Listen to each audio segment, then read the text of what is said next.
atmospheric CO2 has been increasing due to anthropogenic inputs.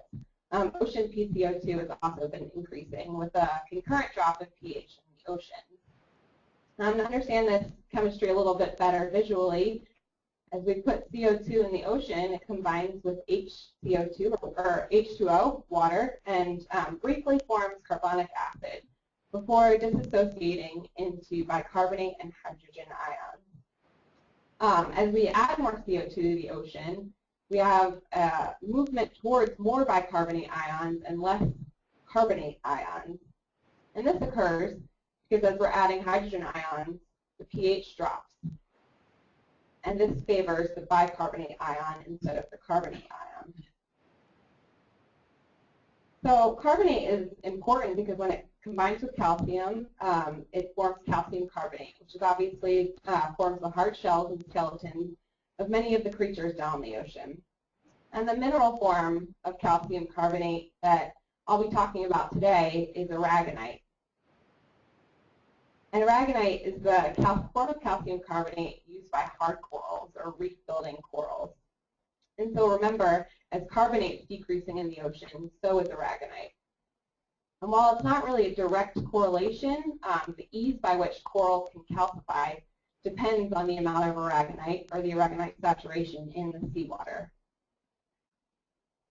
So at current, when we think of most coral reefs, we think of shallow reefs.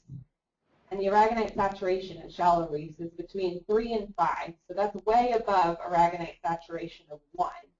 And we use 1 as kind of a general value to describe the saturation state in the water.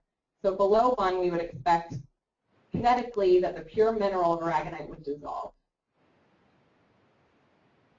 So in contrast to shallow water corals, when we move down to the deep sea, we actually have aragonite saturation closer to 0.6 to 3. And that's because aragonite saturation decreases with increasing pressure and decreasing temperature. The coral picture here is Lothelia pertusa. It's the most common cold water reef-forming coral in the world, and it's found in all the seas and all the temperate seas. They're also known to be an important source of habitat for many important commercial species. So I told you that we would expect aragonite to dissolve below a value of 1. So our first question, obviously, is how are they surviving below the value of 1? So it's important to remember, first of all, that all coral skeleton is covered by a thin layer of tissue.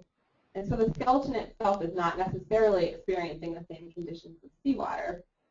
Furthermore, corals can actually pump hydrogen ions out of their tissue, which increases the pH. And it's actually kind of like the opposite of ocean acidification. So as you are increasing the pH, you're favoring carbonate, and you can supersaturate your tissue in order to calcify the skeleton. Using boron isotopes, authors have recently shown that deep sea corals have the ability to pump these protons out even better than shallow water corals.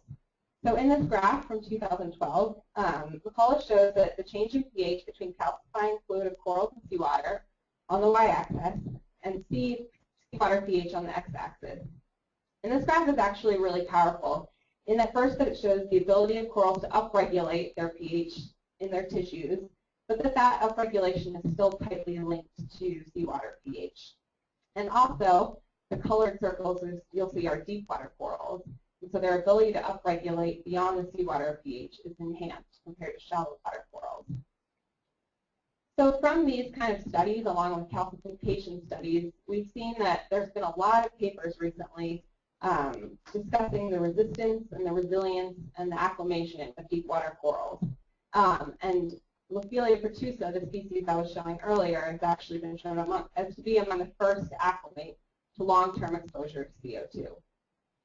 But most of my questions really kind of relate to the bigger scale questions and whether this kind of resistance, resilience, and acclimation is still going to hold when we think about the community and regional scale effects.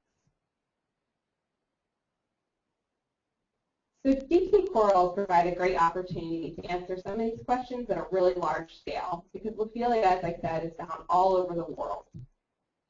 By comparing the quality of the habitat it provides in each of these regions, where we know the carbonate chemistry differs, we can gain a lot of insight of how all coral reefs will fare as the ocean acidifies globally.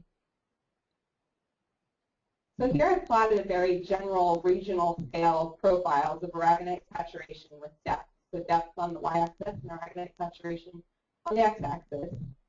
And like I said, this is kind of regional scale profile, so averaging a lot of the carbonate chemistry that's available. And in the black shading is the depth distribution of Lophelia. The dotted line represents an aragonite saturation of 1, so below which pure aragonite would be kinetically favored to dissolve. And the point where that dotted line meets the profile is what we call the aragonite saturation horizon, or the depth at which aragonite saturation is equal to 1. You'll see that on these graphs of coral locations, the only place that occurs where corals occur below the saturation horizon is in the Southern California Bight, or the SCB, all the way on the left. So in the SCB, nearly half of all occurrences are below the aragonite saturation horizon of 1. The graph could be truly, this whole graph could be an entire presentation in itself, explaining why each profile is shaped the way that they are. But the reason the Southern California Bight is so acidic is because of upwelling of old DIC-rich and cold water. Factors that can contribute to the shape of these profiles generally coincide with upwelling, the age of the water mass, temperature, and how much freshwater input there is. And so that will, of course, come into effect as we move over to the South Atlantic Bight and the Gulf of Mexico. So while the Gulf of Mexico and the South Atlantic Bight approach 1, at these depths they don't actually reach 1, while the North Atlantic stays well above it. And the Mediterranean has very high dissolved inorganic carbon, but also high total alkalinity, which results in a higher aragonite saturation state. So for this presentation, I'm actually going to exclude the Mediterranean from the deep water coral distribution data because it's anomalous in a lot of ways. One of them is that it's relatively less studied, but it's also really quite warm for many of the deep sea corals I'm talking about. So it has other reasons to be considered marginal habitat than the carbonate chemistry.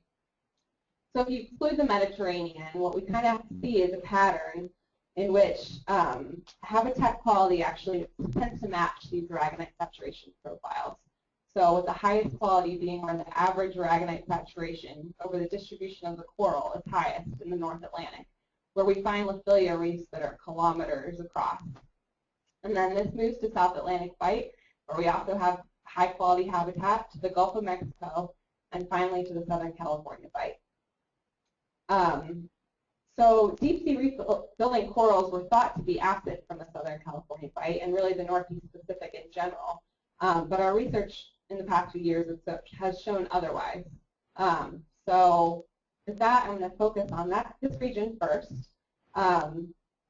So showing you what we've learned in the past 5 years or so. Prior to our research, there was less than a dozen records of Lophelia on the west coast, with the furthest north of which was reported by Jeff Hyland, who's sitting right next to me, in the Olympic Coast National Marine Sanctuary. And looking at just the Southern California Bight in general, we see we have about 7 historical occurrences. So we were given the opportunity by our colleagues at NIMS, including Kevin Stierhoff, John Butler, and Mary Yakovich, to review over 500 surveys they had done for rockfish and other species in the region in the past decade or so. And so with a lot of photo and video review, we were able to add over 100 new occurrences shown in yellow, with the white as absence and dives, and again with the red as historical occurrences. And Lophelia was present at over half the sites that we visited throughout the survey. And just in April, you'll see that star I added up to the north. We were all on a cruise in the Channel Islands National Marine Sanctuary where we added a whole other occurrence kind of at the northern bounds of our study area. So what, there's a lot of coral there, but what's important, as I said, is that we didn't really expect it there. So using long-term hydrographic data from the CalCOFI or the Cooperative Fishery Investigations, they have over 50 years of data, and we used an empirical model developed by Allen et al. 2012 based on temperature and oxygen to derive aragonite saturation. We also verified that these benthic temperatures and oxygens matched the hydrographic surveys using the CTD data collected from our ROVs. And carbonate chemistry was also collected directly by CalCOFI over the past couple of years and publicly available online. as well as by us on the sanctuary's vessel Shearwater and by the Belshimana in April. So using this data, we mapped average aragonite saturations at 4 depths. And you can see that spatial variability is relatively reduced at depth, going all the way down to aragonite saturation of 0.6 at 300 meters. This is among the lowest values ever reported for reef-building coral. And what's more is that these low aragonite saturation states are persistent. The maximum saturation at any single time point in the Calcofi database is lower than every reported value for 70% of our occurrences in the bite. So aragonite saturation is really low. But as much as we wanted to think about these kind of points on a map, we wanted to go further and think about what these points represent. Because Lobelia in the Southern California bite doesn't look like this. This is an example from the Gulf of Mexico. Lobelia in the Southern California bite looks a little bit more like this. And 84% of all occurrences were only small or sparse aggregations or rubble. But interestingly, overall abundance of coral actually peaked at our deepest site in the Channel Islands National Marine Sanctuary called Piggy Bank. So it's a little counterintuitive because that's also where aragonite saturation is the lowest. But there was an opposite pattern kind of in reef cohesiveness, as I call it, or density of the aggregations. And these only occurred at the shallowest sites where aragonite saturation averaged over 0.9. So in analysis of the whole bite, taking into account coral health, we see that cumulative live coral exceeded dead only at depths shallower than 169 meters or above the aragonite saturation state of 0.9. In the shallowest third of the depth range, coral cover was 60% live, dropping to near 30% for the deepest 2/3 of the depth range. But if you take a look at the graph, you can see that cumulative coral does not increase smoothly across depths, but rather has these large jumps in the cover. And that's because a lot of these were based off very notable occurrences. So while it was widespread, there were certain occurrences that were driving all the statistics. To evaluate the pattern and density and kind of reef cohesiveness, we looked at, we gave values of formation of framework, with 1 representing cohesive framework to 3 of only isolated patches of rubble.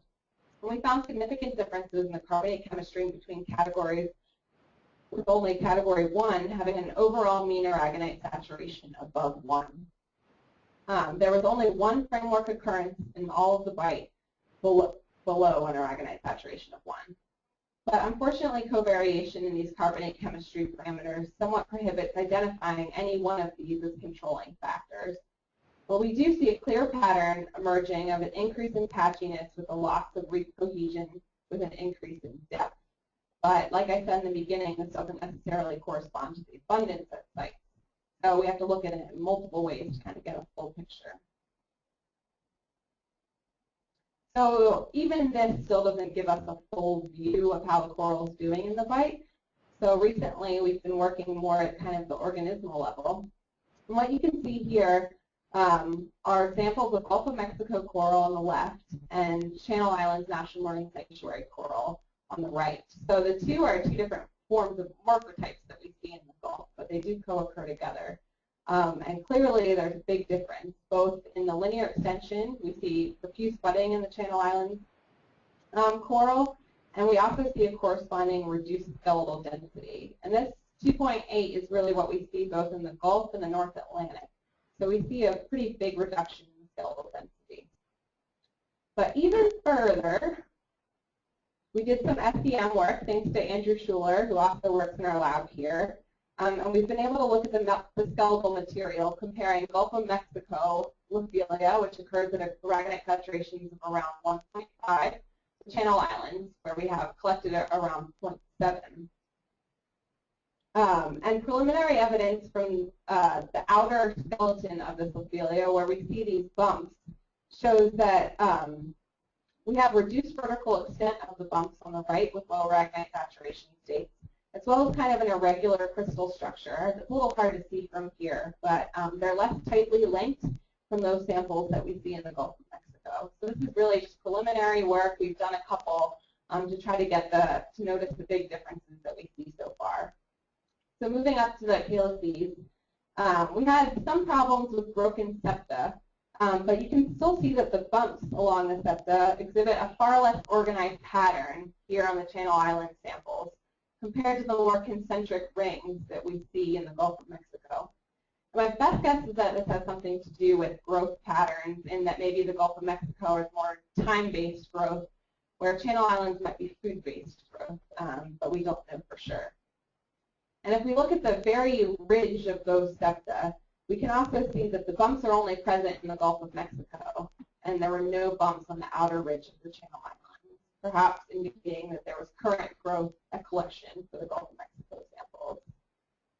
But one of the clearest signals we saw of the corrosive water in the Channel Islands were these big dissolution spots that occurred on almost every sample we collected. So you can actually see this visually, obviously without the SEM on the right, just exhibited as kind of a chalky appearance. And when we looked with the SEM, it became clear that these were all areas of dissolved aragonite crystals. So with these non-tissue covered sections in mind, we wanted to think a little further about how these contribute to the reef. And interestingly, dead reef matrix arguably contributes more to the habitat than live coral. In addition to adding continued growth in terms of vertical extent, dead reef also supports far more species apparently than live coral because live tissue prohibits settling of epibionts. But furthermore, skeletal holdfast at the regions of the base of coral are not covered by tissue. They cement the coral to the substrate, and their integrity is vital for the coral's ability to maintain their position on the rocks and boulders that extend into the water column. And in the Southern California bight, we always see these kind of habitats in very high relief areas on these rocks and boulders. So if they can't hold to them, what we often see is a lot of rubble on the bottom with very little live coral on top. So furthermore, inorganic cements are often seen in shallow water settings to help bind coral together in supersaturated conditions. This precludes porosity and will help the overall reef integrity. And because these are in low saturation conditions, we don't have that either. So just to briefly touch on these little bottle experiments I have under skeletal holdfast with dead reef matrix, that was part of my thesis. And part of the reason that we know that what happens is they slowly dissolve below 1, but then that becomes more rapid at around 0.8. And this differs from the value of 1 I was telling you before, because pure aragonite, coral aragonite, has various proteins incorporated and alterations to the mineral structure by coral. So we know that they don't dissolve exactly at 1, which kind of changes a bit of the framework and what we're thinking about this. But so going back to the overall hypothesis of resilience, we can see that beyond calcification and the boron isotope work, which is obviously important, we might not necessarily see the community level resilience based on the dissolution of kind of the backbone components that hold the reef together. Species-wide in the bight, Lophelia, I didn't really have a good figure for this, but Lophelia is likely able to persist because of a rich food supply. So a recent paper oddly found that phytoplankton was among the most efficient sources for conversion to fatty acids. And that suggests an important role in shallow water, cold water reef settings. So this would be the case in Southern California, where we see Lophelia much more shallow than other places in the world. So in Southern California bight, subsurface chlorophyll maximums are near depths of Lophelia that suggest the potential role for enhanced food supply. So the importance of food supply is further supported by the locations of our 2 deepest notable occurrences. And these are both found in highly dynamic regions of eddy formation and upwelling. So despite mean aragonite saturation below 0.8 at 200 meters, we think that Lophelia pertusa is probably able to calcify based on their food supply.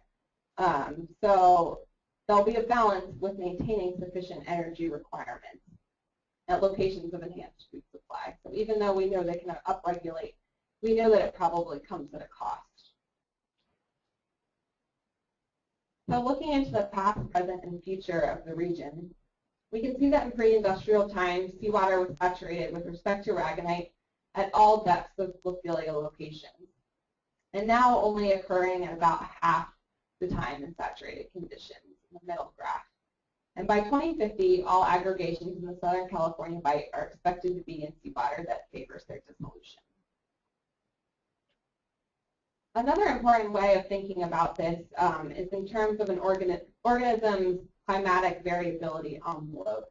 And so while estuarine organisms may experience a relatively large envelope of conditions because they experience a wide range across both daily and weekly and seasonal scales, deep sea organisms only see a relatively narrow range.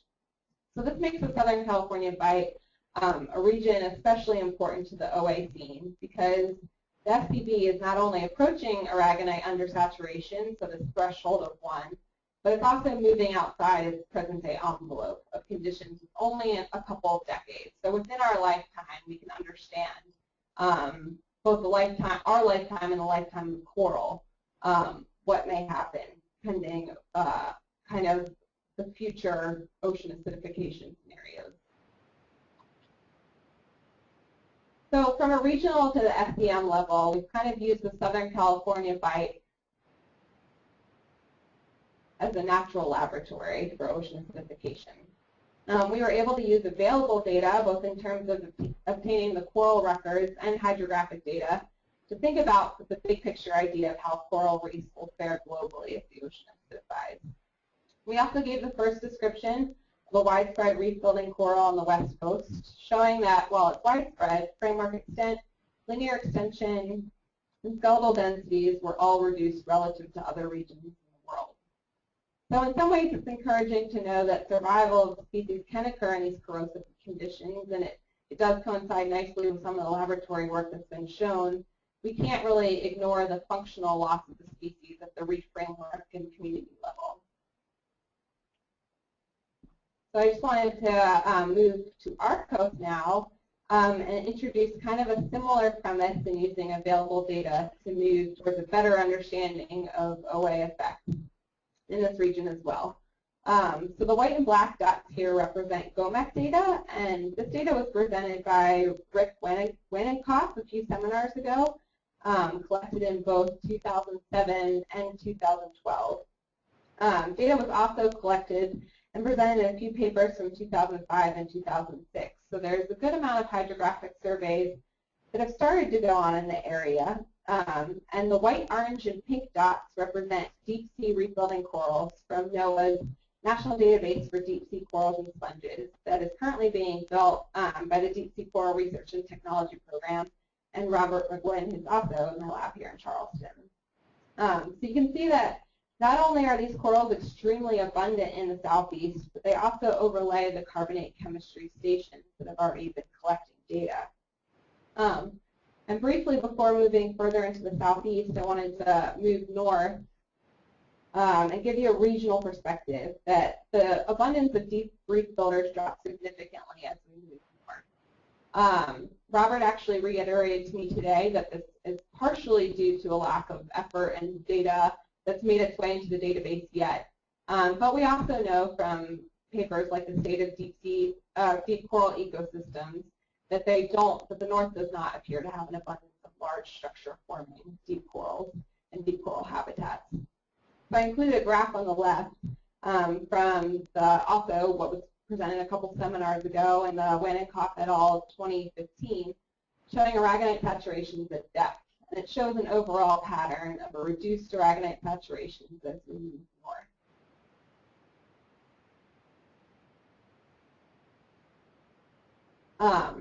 So while we can't say it's the single culprit for the lack of reef builders in the north, I do think that it probably has at least some sort of contributing component.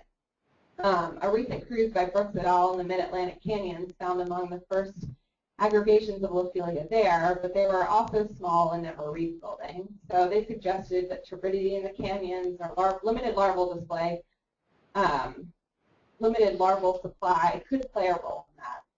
But like I said, I think the overall patterns of reduced aragonite saturation states do kind of support the lack of reef builders that we see up there. So moving back into the the southeast, I just wanted to go into one of the transects that they also presented in the same paper. So like I said, we haven't collected our own data yet. We're just kind of put the pieces together. So this is a transect along the Florida Straits. And the white and the orange lines along the bottom represent the distribution of Lophelia and white and Oculina in this pretty immediate vicinity, not exactly along the track, but close enough. And the aragonite saturation data shows that the coral is persisting in relatively low aragonite saturation, so below 1.5 as the saturation stage shoals moves towards the coast. And this actually shows this line of 1.5 shows all the way up to 75 meters, so that does also incorporate a lot of the Oculina banks that we see in the region. So while widely distributed in this region, the other thing that makes it a lot different than Southern California is that they form substantial reef-like structures that we don't see in the West Coast. So we see live coral sitting up atop really large dead coral mounds. And given the vulnerability to low aragonite saturations that we showed on the West Coast, we can likely say that these corals in the southeast will eventually be affected by impending ocean acidification. And furthermore, the importance of dead reef matrix, these habitats, might render them especially vulnerable given the susceptibility of non-tissue covered portions to the corrosive waters. And like I said, these are building on large dead reef mounds. But what we still have yet to understand is kind of the climate envelope with which they exist. Because the research shown between 2007 and 2012 shows that there's more variability in aragonite saturations than from non-anthropogenic causes than from the signal that we would actually expect from ocean acidification. So this has to do with changes in currents, changes in temperature, salinity, freshwater inputs, and other changes outside what we can measure on a 5-year scale with ocean acidification. So what's important will certainly be to help define the envelope of the corals in this region. So thinking about what's next for the southeast, I think there's a lot of potential for regional scale modeling like we did in the Southern California Bight because of the large depth range of Lophelia and wide distribution. And in a way, I think the East Coast may be even better suited for it because all the other environmental parameters with which we know Lophelia exists throughout the world actually match on the East Coast a little bit better than the West Coast. I don't have time to go into all the different parameters of Lophelia that we see on the West Coast, but we do know that while temperature is about right, oxygen is pretty low, so that contributes to the patterns we see as well on the West Coast. But on the East Coast, we know that there's suitable habitat, the oxygen is generally right, and that and temperature as well. So if we eliminate some of those variables, we might be able to see a better pattern at the regional scale of how aragonite saturation might affect these reefs. And I think to some extent this is underway by Steve Ross, Sandra Brook, and some of the other colleagues that have started collecting water closer to these coral aggregations. So looking at what I put up there, the first thing obviously is to move beyond points, because I think our West Coast story evolved quite a bit when we thought about how many occurrences were there in such an acidic environment, but then when we took a little bit of a closer look to think about kind of the habitat quality they provide. So the Southeast might be among the best regions to do that where available data exists for a lot of these reef habitats. Secondly, we'll need to continue kind of the benthic characterization of the carbonate chemistry. There's a good chance this does differ from hydrographic surveys, and we'll need to know to what extent they differ and whether we can kind of rely on future hydrographic surveys to have an understanding of how the benthic habitats are changing. And lastly, and most importantly, probably setting up long-term monitoring. We're fortunate to have marked colonies in this past April in the Channel Islands Sanctuary, but in a way we're kind of looking at communities already on the brink there. So in the Southeast, we really have a potential better way to get a baseline data of refilling corals in the area. So on a large scale, I think we're beginning to have really nice data that complements a lot of hypotheses that were thrown out a decade or so ago by like Renaud et al. And others, suggesting that deep-sea coral reefs are really limited globally by the aragonite saturation horizon. And the shallowest horizon is found on the west coast, shoaling as you move from Southern California up to Washington. And the distribution of deep-sea corals on the west coast also matches this, with an increased occurrences as you move south, but still limited in condition and extent in the coastal waters. Aside from potentially limits to research effort, this pattern also shows to be potentially occurring on the east coast as well, with the highest abundance of corals in the saturated waters of our southeast. So as the ash is shoaling globally, with potential shoaling by as much as 2,000 meters in the North Atlantic, this is where most of the deep water reefs are formed. So conditions are changing rapidly. And it's expected that by the end of the century, about 70% of all known deep reef-building corals will be in undersaturated conditions. And with our evidence from the West Coast, we know that this could have some significant dire consequences for the reef-building corals. So I just wanted to go back, since this is kind of a Southeast seminar, thinking about what we know and where to go. As I said, the Southeast has the highest abundance of deep-sea reef-building corals in the U.S. And these corals are probably at aragonite saturation a little bit lower than we might have thought in the beginning because of those shoaling aragonite saturation profiles as you move along the benthic boundary layer. So we have a great start with the carbonate chemistry, but of course would benefit from much larger scale, both at a spatial scale to capture all the occurrences that we have, as well as a better understanding of the temporal extent. And what we have shown thus far is that occurrences that are likely occurring in aragonite saturation below about 1.5. So still pretty low in the grand scheme of things and much lower than shallow water reefs. And lastly, as I said, I think monitoring is extremely important. Now's the time to establish the baseline and track the changes. And the Southeast really gives us a great opportunity to do that where we have good habitat still. So with that, I just wanted to acknowledge in the upper right corner Dr. Peter Etnoyer and Dr. Jeff Hyland for their endless support in all this research, and the Deep Sea Coral Ecology Lab at CBER, especially Andrew Schuler, who helped with the SEM and on our past cruise, and Ren Salgado, who is also on the cruises as well and has greatly contributed to all the data that's gone into the West Coast, and Robert McGuinn, who helped me with his newly formed database to get all of those occurrences in the Southeast. A lot of the data came from NIMS, especially Kevin Steerhoff and John Butler, Mary Yakovich, and also all the cruise support with Marine Applied Research and Exploration. That's Dirk Rosen, Andy, Rick, and Steve. So with that, I think I went pretty fast, but I'd be happy to take your questions.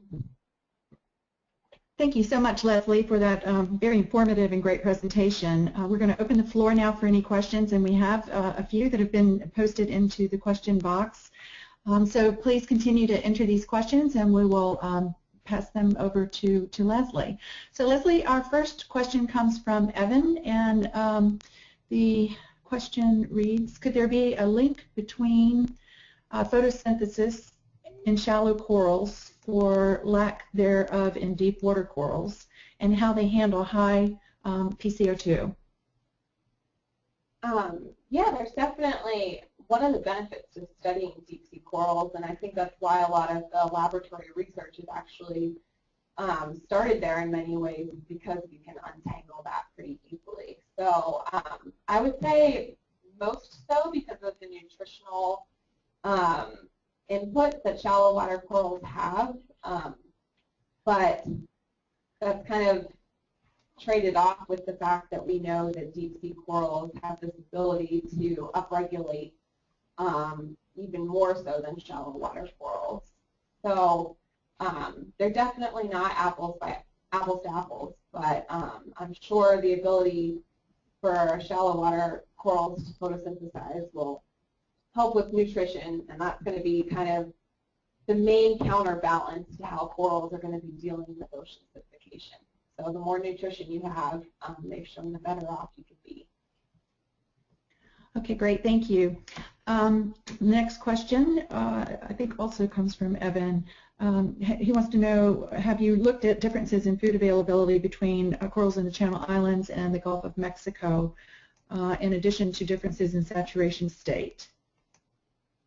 Oh, wait. No, we haven't done that a ton yet, but we do know that the Gulf of Mexico has a lot of food as well.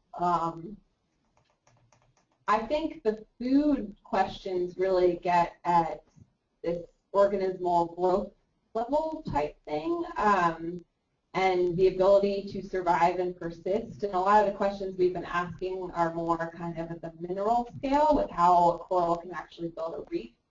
But we haven't done that yet, and I think that would be a really cool way to kind of move next into thinking how each of these reefs are able to persist. There have been, I think actually at USC, they've been putting down some sediment traps in the Channel Islands. So apparently they were chock full.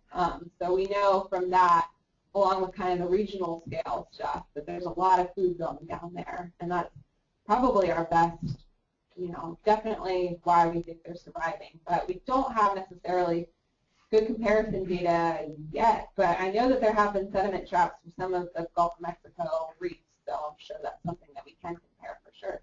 We also know there's large aggregations and kind of high particle load environments.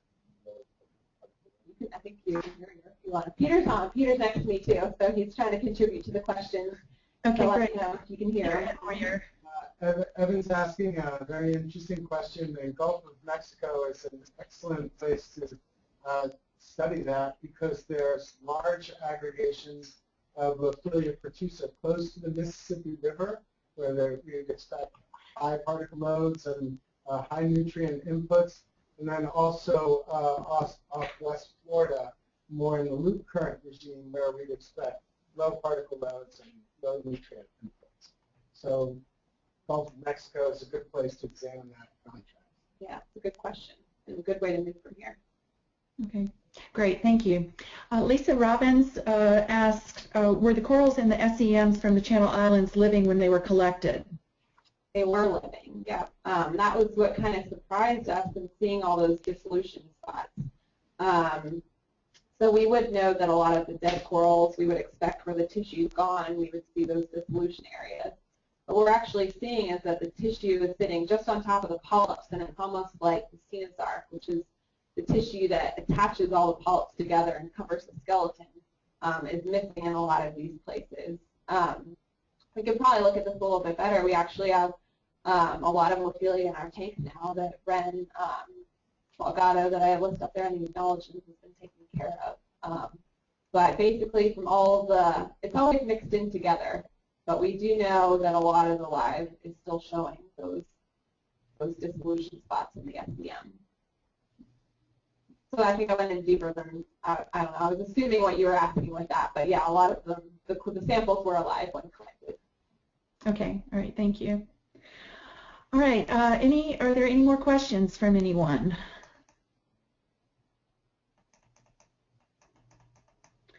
Okay. All right, so I need to get the presentation changed back over to me for 1 second.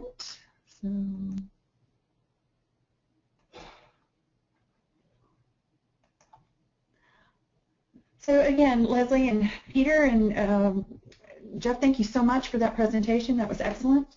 If you think of questions that you'd like to pose to Leslie later on, please feel free to send them to us, and at the address that you see in the first line on this slide, this next slide, and we will be happy to pass those on to Leslie, and she'll get back with you with an answer.